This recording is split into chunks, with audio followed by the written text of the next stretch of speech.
you being a youth yourself, what would you associate for this low participation of youth in the policy making? In political science, we call something economic determinism. That he who pays the piper dictates the tone. Deciding forces. So when you have the connection with the stakeholders and you have the right relationship with the streets, with the people, their money will be secondary. My dear people, a son of nobody is striving harder to be somebody, even without knowing anybody. So your connection is not to the people in power. It's not compulsory. They are not the ones to cast vote on the election. Progress, development, and growth of our country must be our collective effort. It's not what any single individual does. Being someone that grew from a very rough concrete. I've been part of the grassroots, I've been part of the masses, I've been part of the helpless Nigerian, the marginalized Nigerian.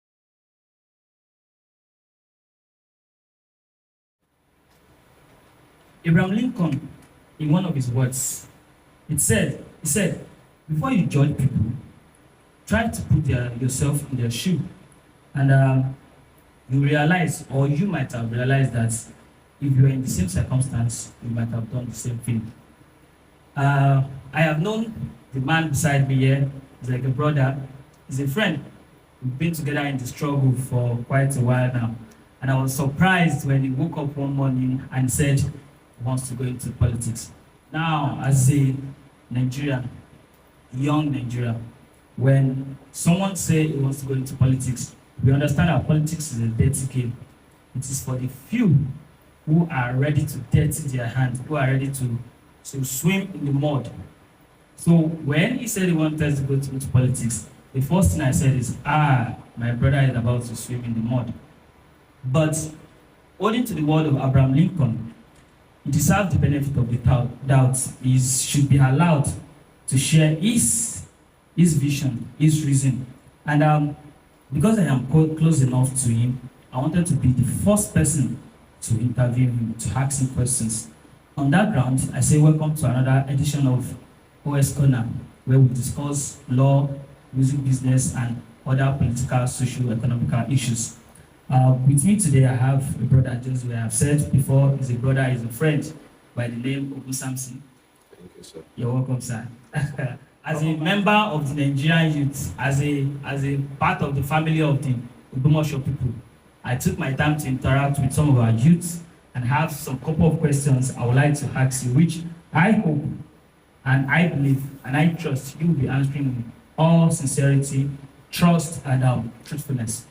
So let me take it this way. We both grew up in Nigeria. So growing up, we have encountered different events that have shaped our view as youth, that has shaped your views as a youth. So now I'll ask you that question, that which of these encounters, which of these events while growing up has prompted you into your decision of wanting to go into politics? Thank you very much. Before I proceed to answer that question, I need to correct one erroneous impression. Please, you can go close to the mic. I need to correct one erroneous impression that has been circulating across the space over the time. Because I'm a political scientist, I studied the arts and science of politics. And having a master in political economy, I'm an expert in that field. So when I talk, I have some authority to discuss anything related to the politics. Politics is never a dirty game. People that play politics are dirty. Yeah, okay. Politics is a neutral phenomenon. The way you play it will determine what the output of politics will be. That aside, you asked how my experience shaped my orientation about life and my engagement in political activities. Especially in Nigerian history. Growing up from a village of just 7 building, Magaji, the West Africa area of Surulere local government in Oyo State. We experienced poverty in first hand. We saw poverty in its naked form because you have to travel distance to get spring water, streams, before you can have some water to drink. You have to work day and night because you can have access to some basic necessities that could have been made available by the society. But because our socio-political trajectory has derailed over the years, we couldn't afford things that shouldn't be a problem while growing up. I could remember we traveled distance to attend schools. We never had the experience of electricity. We never ever had a pipe-borne water. I can say it authoritatively that we never had any presence of government in our locality. And that same experience is occurring over and over, most especially in the rural areas. People are not feeling the presence of governance. People have been sidelined. Majority have been marginalized. And people are suffering from the abysmal outcome of the socio-political engagement. But wait, if we look at all these points you put together, I would say that when you are growing up, you've had issues relating to education, poverty, the societal expectation of the government has not literally been met. So now, out of all this, which one would you say, let me put them as a barrier. So now, which of these barriers would you say has hit you the most, or has carved you into the Ogun Samson that we know? I mean, we are about to find out, we are about to know now. Thank you. I can't say specifically that this is the major reason, but I will tell you authoritatively that the major problem we've had was lack of opportunities, lack of enabling environment for people to thrive. People who have genuine talents, people who have things to offer the society, they are not afforded the opportunity they need to thrive and to grow. For example, when you talk about the basic amenities, when we have electricity, we have good road, we have pipe-borne water. Number one, the congestion in the cities will be reduced because the way people are trooping out of the rural area to urban area is because of lack of opportunities in the rural area. But when they create enabling environment, one of our scholars said, when you don't want to talk about development and underdevelopment, you need to ask 3 questions. What happened to unemployment? What happened to poverty? And what happened to inequality? When you are unable to answer those questions in a positive manner, then you can now say the society is experiencing an acute level of underdevelopment.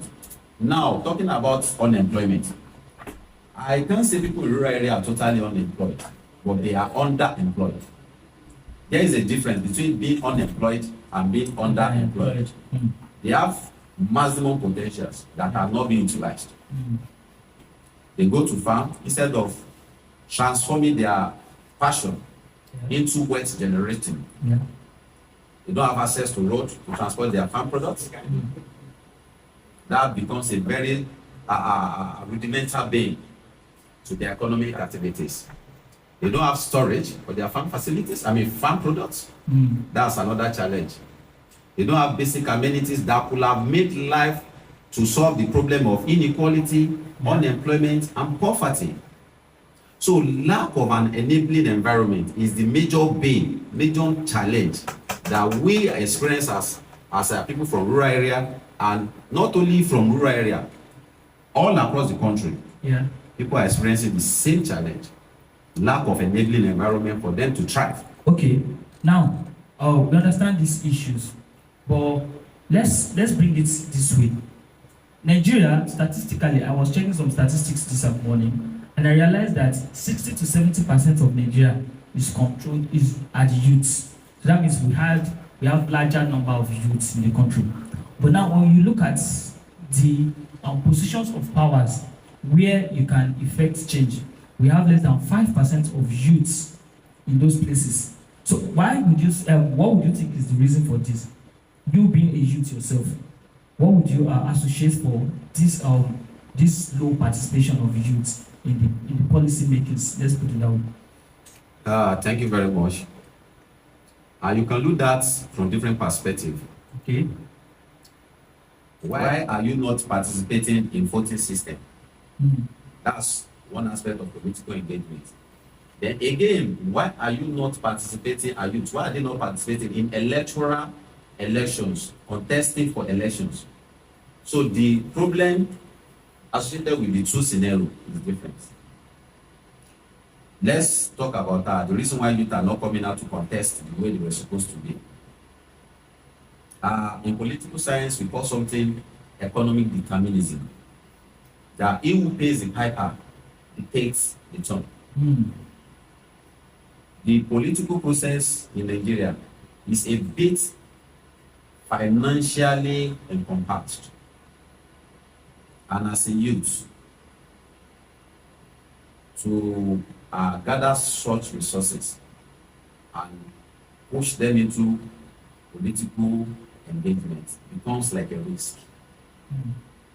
So most people are afraid to take that risk because they don't want to waste their hard-earned money on people who barely take few thousands during election day.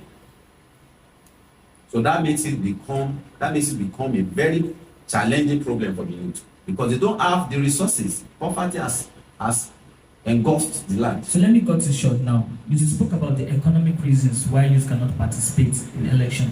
And if we are being sincere with ourselves, the Nigerian political system is controlled by money.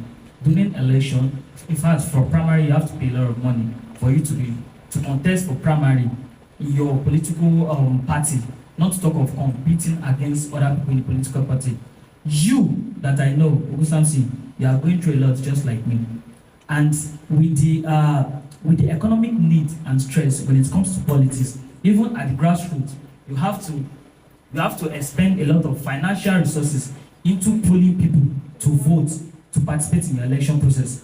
I don't know if you get what I'm trying to say. So if you do not have that fund, you might be doing well okay for yourself, but when it comes to politically, I do not believe you have the financial capacity to compete in the primary alone, not to talk of inter-party election. In fact, people of your constituency, for them to see what you see, to believe in what you have, to believe in your capacity, you need to expend some amount of money. So what are your plans, or how do you intend to carry your political journey when you yourself are not financially buoyant? Thank you. My generic understanding of politics is quite different from how an average Nigerian sees politics. Okay. Money is very crucial when it comes to the electoral process, but money is not the most important thing. In 2015, when President Muhammadu Buhari won election, okay, if it was to be by money, President Muhammadu Buhari would not have become the president of Nigeria. Mm-hmm. The incumbent president, President Goodluck Jonathan, had all the resources, but President Buhari had what money couldn't buy. Outside money, another thing that you need in politics is relationship. Have you built relationship with the people? How far have you associated with their plight? How far have you shown to be part of their own society? Relationship is a very crucial key to electoral process. Then another thing is connection. Mm. When you have the right connection, you have the right people. Everything will just be forming in shape. Please, let's get this connection straight. When you say connection, are you saying that you are connected to people in power like Tinubu, Sheyi Tinubu, or you are connected to the people at the grassroots? We are connected to the stakeholders at the grassroots. People who decide what happened. So your connection is not to the people in power? It's not compulsory. They are not the ones to cast vote on the election day. Okay. The constituents are the deciding forces. So when you have the connection with the stakeholders and you have the right relationship with the streets, with the people, their money will be secondary. But if you don't have that, sometimes you need money to buy that.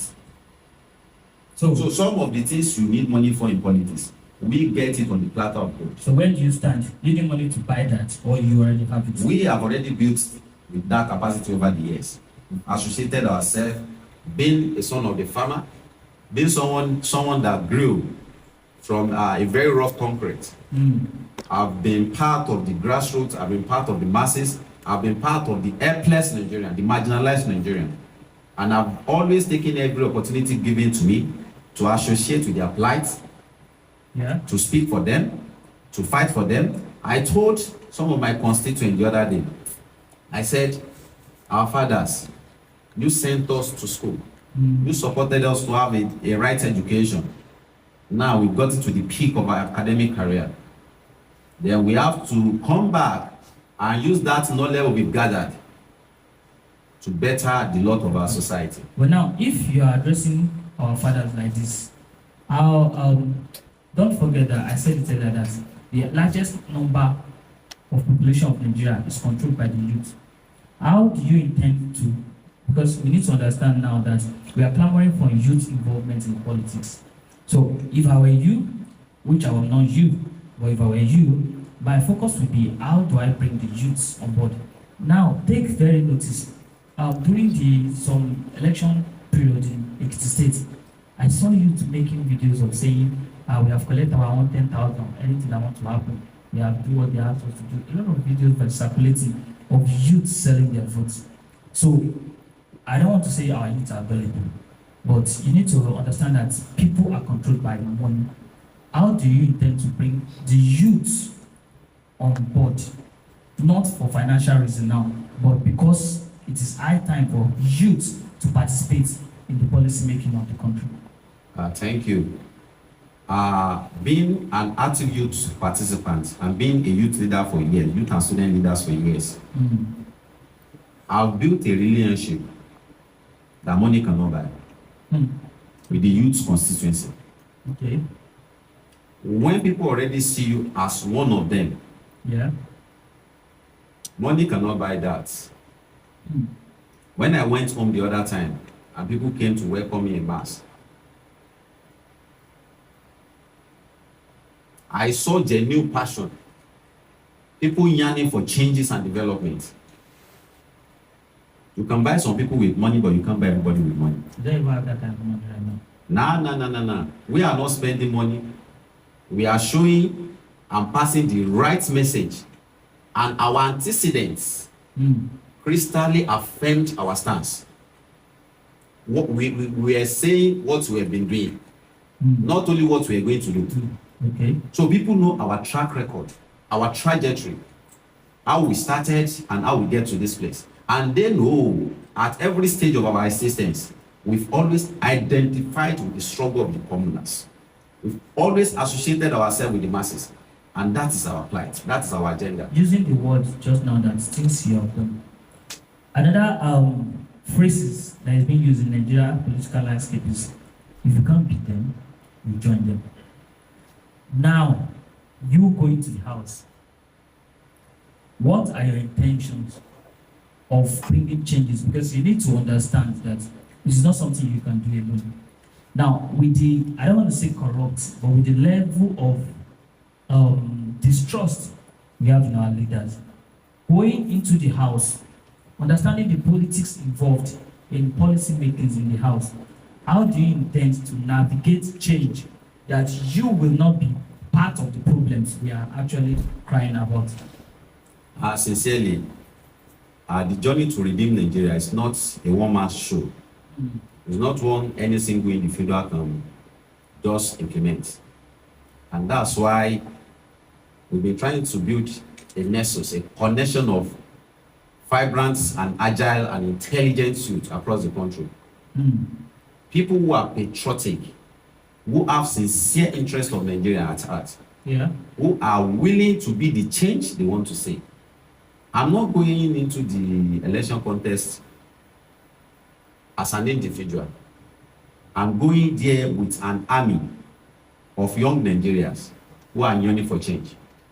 So peradventure by 2027, we can have almost half of the people in National Assembly who are youth and who are ready for the genuine business of leadership. So we must work around the clock across the country to see that youth who have genuine interest in development and growth, youth who are patriotic, are persuaded to also come out for political contest. Because we should not be expecting them to do it for us. We should do it for ourselves. Now, I'm sorry for cutting you short, but I don't say you are just like every other person, because I know you. You are like we are brothers, not you're like a brother to me. We are brothers, and we've been together for quite a while now. So I could say I know you very well. The person you are, I know you're a good person. I know you're the kind of person in the place of power, you will not abuse, you will serve. But the level at which I know you at is different from the level of knowing that it takes when you are in the political office. So now, I want to know how sure I am, and other people of Ogun like I am, that you are not just like every other person, that the music you play now is we are for the people. But then when you get there, the music you now play is we have for ourselves, the elites. In all sincerity. Thank you very much. I'm somebody that is known to the community, both in my local community, in youth constituency, and student environment. And over the years, I've been opportune to have position of authorities and powers. Okay. And those are my records. And I can say it with boldness anywhere that throughout my years of services, I've never fought for my personal interest. People who have shared time with me during my leadership escapade, they are all over the country. They can be called upon at any time to answer and to talk about their experience with me. My personal philosophy is empathy. I put people first. When I see you, and when there's anything happening to you, the first thing I do is I put myself in your shoe. That if I was to be the one, what should I be expecting? So what I can't give, what I can't take, I won't give. I'm still going to rebrand this question again. Okay. Now, let me rebrand it this way. We said earlier, and we both agreed earlier, that politics is about money. When we talk about campaigning, primary election process, even monitoring your votes, all these things takes money. And now, you've traveled out, you've worked hard, and you're coming back to Nigeria to spend your money. Maybe few people support you. Yeah, definitely people are meant to support you. You get support. Now, all this fund that is being poured into you is more or less like an investment. Your personal finance also that you are pouring. This is the story of our politicians. Their personal money also, they pour it into the election. But what happens is that when they get there, the first thing they want to do is recoup all the money. That's why I say it's more like an investment. Recoup all the money they have poured into it. So, the part I want to take the question to now is that how sure are we that you two getting there, your yearning, your love, because every other position of power you hold at one time or the other can never be as big as that at the National Assembly. So, how sure are we that by the time you get there, we won't be hearing story of you also trying to recoup the money you spent, and people who have invested into you recoup the money back to them that they have also invested into their political career? Thank you very much. Just like I've always people that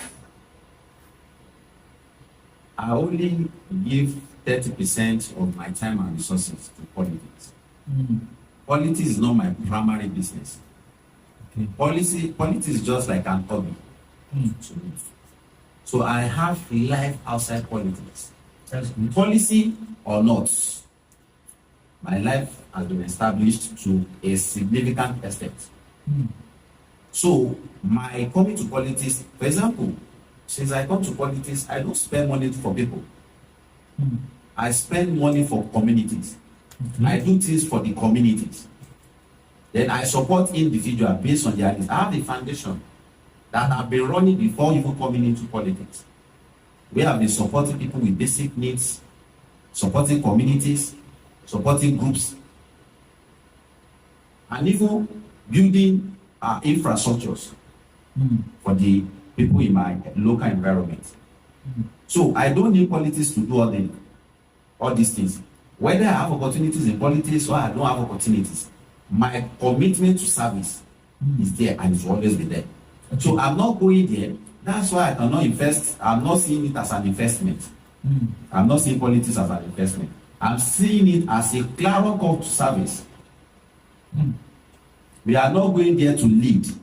We are going there to serve. So we need to develop the right mindset for leadership, for governance. Oh, that's very, very good. And I trust you because you're my brother. But it's a good thing that this video is going to be on record. But I will be one of the people to call you out if you get the opportunity and you treated us otherwise. But now, let's get to the fundamentals before we round it up. If you are going to go into politics, you are not going to do it alone. You need an affiliation to a political party. So have you decided which political party you are going to be working with or under, and which what give you the conviction that this is the right political party for you to work with? Thank you. Recently, I joined All Progressive Congress, APC. Okay.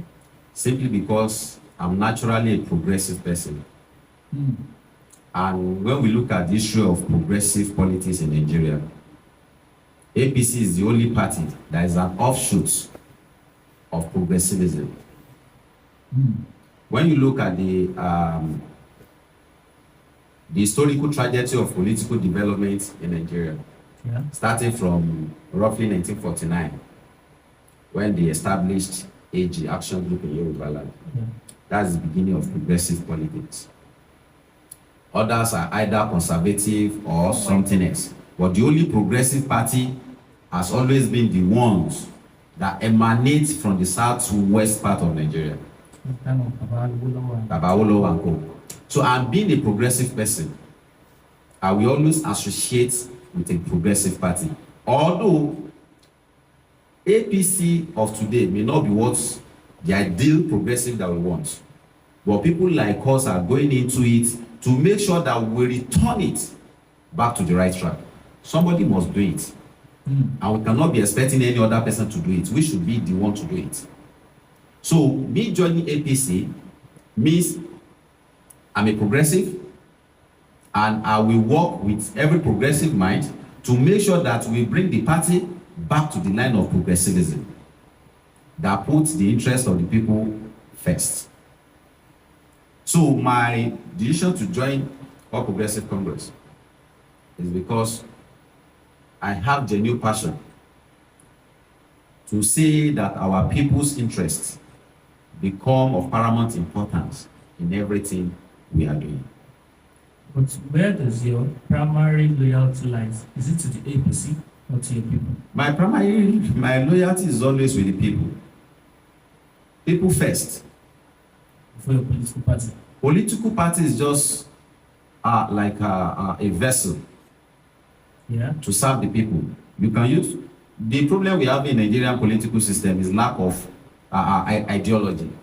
That's why you see people jumping from one political party to another. But when you go to developed countries, you see people clearly aligned to political parties based on ideologies. Now, that's why you have a Republican. You hardly see somebody from a Republican alignment ideology going to Democrat. You can't see a conservative going to liberal. So everybody is inclined towards a particular ideology. And I think with the progression in Nigerian political landscape, maybe one day we'll be able to bring back the spirit of ideology where people are identified based on their conviction, not based on just affiliation. using the international background and framework now, you spent maybe 2-3 years in the United Kingdom, and I've seen I've seen reports of your participation even in school politics. Now, using the political ideology in the United Kingdom and that of your experience in the political landscape over there, no matter how remote it is, what are the things that you think you are planning or you would love to or to introduce or to shape your journey, your sojourning in Nigerian politics? Thank you. I think one of the major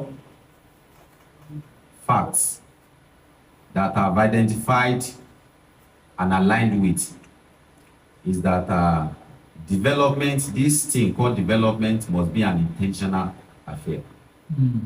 We are not intentional about development in this part of the world. We are merely playing politics with development. Development must be intentional with careful plan and implementation. And while planning, while implementing, the interests of the people must always be of premium importance. Over there, they've built the system around the people. So the system is there to protect the people, not the people to protect the system. So here, we must also try to build a very strong institution that will be able to protect our people and be able to redefine the political culture of Nigeria. Okay, let me ask one last question before we go, because our time is fast spent. I want you to make a word of promise to every person's or every people or every children of your local government in Ogun that you are going into politics, into the scope of power for them and not for yourself. Thank you. My dear people, a son of nobody is striving harder to be somebody, even without knowing anybody. And we are here to create this, to make a significant statement and give hope to every sons and daughters of nobody all over the world, that regardless of our background, regardless of the obstacles, regardless of the challenges, we can also beat the odds. We can also strive harder with clear sense of commitment and achieve the greatest thing we want for our country and for our society. Change, progress, development, and growth of our country must be our collective effort. It's not what any single individual must do. We must show sense of patriotism and sense of commitment to say that we collectively come together and form a strong board to see Nigeria coming out of wood to the light of prosperity. Thank you. All right, that's a wrap on this edition of West Corner, and I hope we enjoyed the session. And I want to give you my word that my brother here is Ogun Samson. We are going to be one of the watchers to watch him, and if he goes against his promises, these videos will be there. We will play it back to him to say, Mr. Man, this is not the promises you've made to us. And but I believe and I am hoping that the change we have been clamoring for, these are one of the steps we are taking towards it. Yeah, thank you everyone. Thank you for joining. Thank you, Mr. Ogun Samson. All right.